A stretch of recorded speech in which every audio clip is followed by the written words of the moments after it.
আর একটা নতুন ভিডিও দেখাচ্ছি সবাইকে। দেখো, আমাদের ছাদের ওপরে গামলায় পদ্ম ফুল লাগানো হয়েছিল, বেশ অনেকগুলো পদ্ম ফুল ফুটেছে।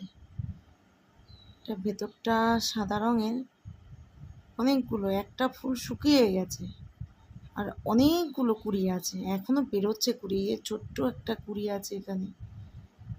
পাতাগুলো এত বড় বড় হয়েছে না, কি বলবো। পাশের এই গামলাটাতেও দেখলাম আরও একটা ছোট্ট কুড়ি বেরিয়েছে, পিঙ্ক কালার। বোধহয় ফুলটাও পিঙ্ক কালারেরই হবে। তো পাতা তুলে, এত বড় পাতা তুলে দেখছিলাম যে আর কিছু আছে কিনা নিচে। এইগুলোতে সেরকম একটা কিছু আসেনি, তবে মনে হচ্ছে সবকটাতেই হবে। খুব ভালো লাগছে ফুলগুলো দেখতে, এত সুন্দর লাগে না পদ্ম ফুলগুলো ফুটলে। দেখো কত কুড়ি এসছে এখানে। আর এরপরে না, উপরের ছাদটাও দেখি তো কি অবস্থা। হ্যাঁ দেখি, এই যে দেখুন কত ফুল ফুটেছে। রেড কালারের অ্যাডেনিয়াম ফুলটা এত সুন্দর লাগে দেখতে। বেগুনবিলাও আছে অনেকগুলো, অ্যাডেনিয়াম অনেকগুলো গাছে ফুল ফোটেনি, আবার অনেকগুলোতে ফুল ফুটেছে। এখানে এগুলো বেগুনবিলিয়া, সব নতুন গাছ বসানো হয়েছে, এগুলো সব কটাতেই ফুল ফুটেছে। এই ফুলটা খুব সুন্দর অ্যাডেনিয়াম, এখনও ফোটেনি, অনেকগুলো কুড়ি আছে। ফুটবে, দু একদিনের মধ্যেই ফুটবে।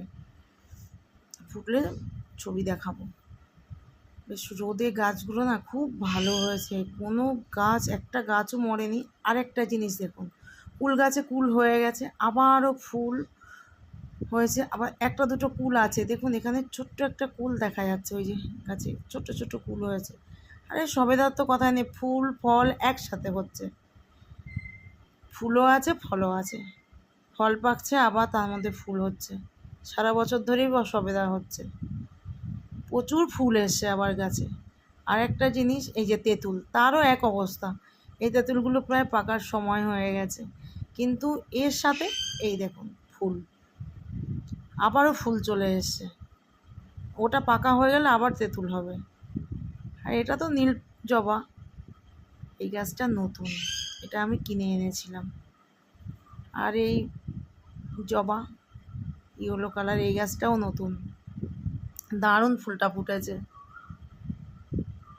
যাকগে, আজকে ভিডিওটা এখানেই থাক। সবাই ভালো থাকবেন।